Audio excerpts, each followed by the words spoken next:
네, 오늘도 함께 우리가 하나님의 말씀을 나눌 때 주님께서 주시는 은혜가 저와 우리 모두에게 경험되어지고 또한 마음의 밭 가운데에 심겨지는, 열매 맺어지는 귀한 은혜의 시간 되어지길 원합니다.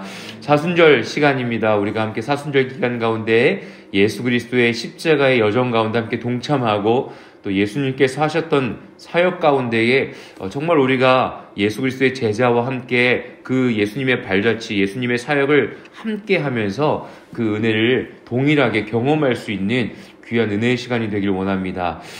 우리가 계속해서 마가복음의 말씀을 나누고 있는데요. 하나님의 나라가 예수 그리스도가 이 땅 가운데 오심으로 시작되었습니다.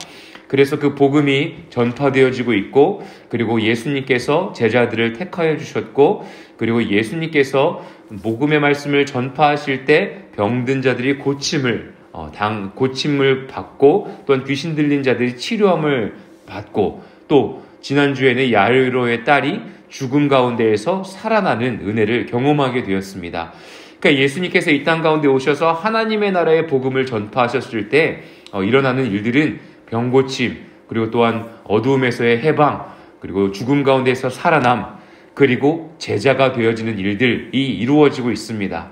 저와 우리 모두의 삶 가운데도요, 예수님과 동행하는 삶을 살아갈 때에 우리의 삶 속에 어둠이 끊어지는 하나님의 영광의 은혜가 체험되어지길 원합니다. 그럴 때에 우리의 육신에 있는 아픔 또한 치유함을 받을 수 있는 것이죠. 우리의 마음 가운데 있는 상처와 어두움 가운데에서 그 결박이 풀어짐으로 인해서 예수 그리스도의 은혜와 사랑이 열매 맺어질 수 있는 삶을 살게 되어질 것입니다. 거기를 더 은혜를 경험하게 되어진 자들, 바로 예수 그리스도께 선택받은 자로서 제자의 삶을 살 수 있는 저와 우리 모든 성도님들 되시기를 예수님의 이름으로 축복합니다. 야이로의 딸과 혈루병에 걸린 자를 고쳐주셨습니다. 수많은 사람이 따라옵니다. 그럴 때 예수 그리스도께서 선택하신 것은 무엇입니까?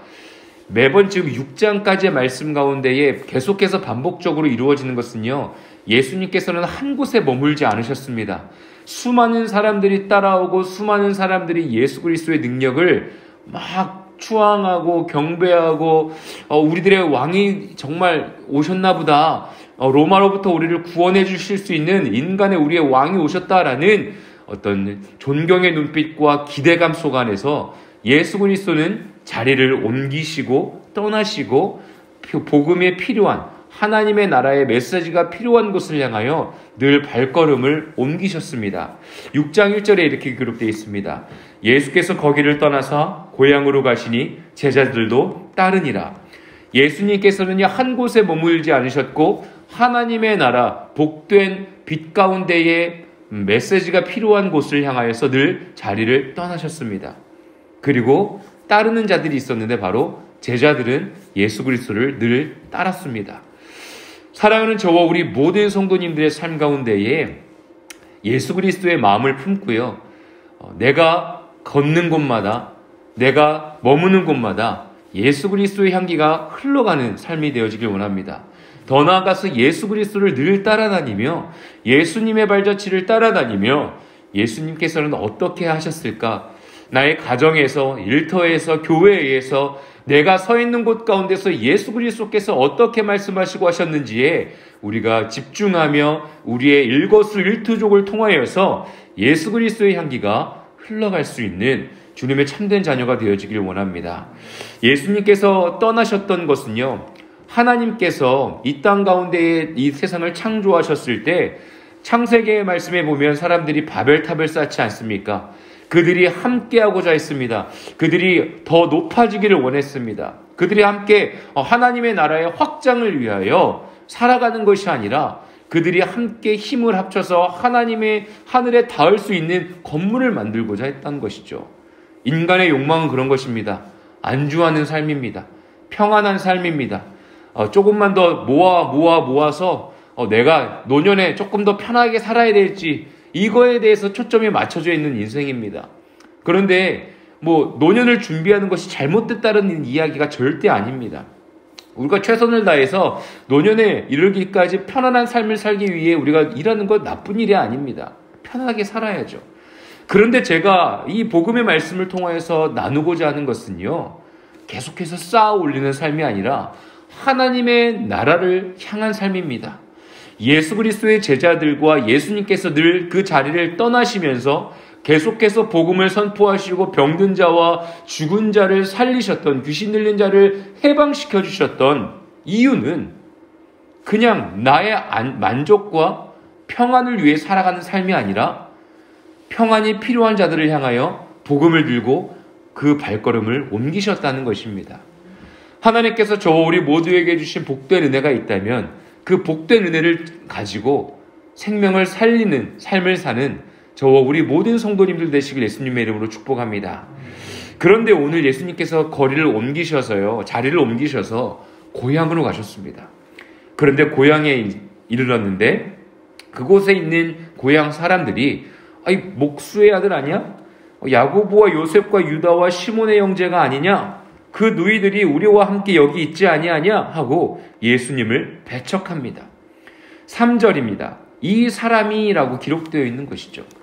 그러니까 고향에 도착을 하셨는데 고향에 있는 분들은 그 예수 그리스도의 존재를 너무나 잘 아는 겁니다. 어렸을 때부터 목수의 아들, 요셉의 아들, 마리아의 아들로 자라왔던 모습을 너무나 아는 겁니다. 그러니까 어렸을 때 목수의 아들이니까 아버지와 함께 일을 하지 않았겠습니까? 남들이 필요한 일들을 그곳에 찾아가서 고쳐주고 그 싹쓸 받고 하루하루를 살아가는 인생이지 않았겠습니까? 그런데 그 예수 그리스도라는 사람이, 우리가 너무나 잘 아는 그 예수라는 사람이 복음을, 하나님의 나라를 복음을 전파한다고 하고 죄사함을 할 수 있는 능력이 있다고 이야기를 하니 고향 사람들은 기가 찬 겁니다. 그래서 배척하기 시작합니다. 예수님께서 이렇게 말씀하십니다. 4절입니다. 예수께서 그들에게 이르시되 선지자가 자기 고향과 자기 친척과 자기 집 외에는 존경을 받지 못함이 없느니라 하시며, 한마디로 말해서요, 고향 이외의 지역에서는 선지자가 존경을 받는 사람인데 고향에서만큼은 존경받지 못한다. 예수 그리스도께서 고향에 오셨을 때 존경받지 못하는 것에 대해서 말씀하십니다. 그리고 5절에는 이렇게 말씀하시죠. 거기서는 아무 권능도 행하실 수 없어 라고 기록되어 있습니다. 예수 그리스도를 배척한 곳에서는 아무런 예수님의 능력을 보여줄 수가 없었다라고 말씀하고 계십니다.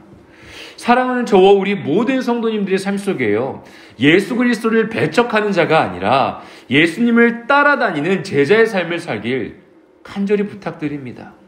예수님의 능력, 권능, 은혜를 경험하기 위해서는요, 예수 그리스도의 말씀에 귀 기울이고 예수님의 말씀에 순종하며 우리가 이 세상을 살아가야 되는 것입니다. 예수님 어렸을 때부터 너무나 많은 이야기를 들었기 때문에 예수님의 어떤 말씀이, 이 성경의 말씀이 그냥 내성이 생기셨습니까? 약도 그렇지 않습니까? 약도 딱 처음에 먹으면 잘 드는데 계속 그 약을 먹으면 내성이 생겨가지고 약이 잘 약발이 안 받는다고 얘기를 하죠. 그렇게 되지 않습니까? 그런데 우리가 조심해야 할 것은요, 이 하나님의 말씀에 내성이 생기면 안 됩니다. 말씀을 읽으면 읽을수록 어떻게 다독을 하면 할수록 나 성경 말씀 다 알아 이렇게 됩니까? 절대 그렇지 않습니다. 매번 말씀을 읽고 준비할 때마다 느껴지는 것은 새로운 말씀이 턱턱 튀어오를 때가 있습니다. 그렇지, 다 그런 경험이 있지 않으십니까? 하나님의 말씀이요, 너무나 편안해져서 이거 어렸을 때부터 내가 읽었던 말씀이야, 어렸을 때부터 불렀던 찬양이야 가 아니라 늘 새롭게 다가오는 생명의 말씀이신 예수 그리스도의 말씀 가운데에 환영하고 모셔드리고 초청하고 그 말씀에 순종하며 나아갈 수 있는 저 우리 모든 성도님들 되시기를 예수님의 이름으로 간절히 축복합니다. 그리고 난 다음에요, 그곳에서 아주 몇몇 사람들을 고칩니다. 예수 그리스도께서 몇몇 사람들을 고쳐주시고요, 그들이 믿지 않음을 이상히 여겼습니다. 그 고향에 있는 사람들이 믿지 않는 것에 대해서 이해를 못하는 겁니다. 그 다음에는 예수 그리스도께서 제자들을 2명씩 짝지어서 사역을 보내십니다. 그러면서 너희들이 이제 여행을 위하여 지팡이 외에는 양식이나 배낭이나 전대 외에는 전대의 돈이나 아무것도 가지고 가지 말고 신만 신고 두벌옷도 입지 말라라고 말씀하십니다. 이것이 우리가 인생을 살아가면서 아무것도 재정도 필요 없고 너희들이 필요한 것은 진짜 그냥 믿음만 가지고 가라. 이런 이야기로 우리가 해석하면 안 됩니다. 이것은요, 전적으로 예수 그리스도만을 우리의 아버지 되어주시는 하나님만을 따를 때에 의지하며 모셔드리며 살아갈 때에 주님께서 주시는 권능의 은혜가 선포되어지고 권능의 결과인 어두움이 해결되어지는 역사가 이루어진다는 것에 대해서 말씀하고 계시는 겁니다. 사랑하는 저와 우리 모든 성도님들, 우리가 입은 좋은 옷, 돈, 명예, 분명히 하나님의 나라를 위하여 쓰임받을 수 있습니다. 그런데 그것을 통해서 하나님의 나라가 확장될 수 없음을 저와 우리 모두는 깨달아야 합니다.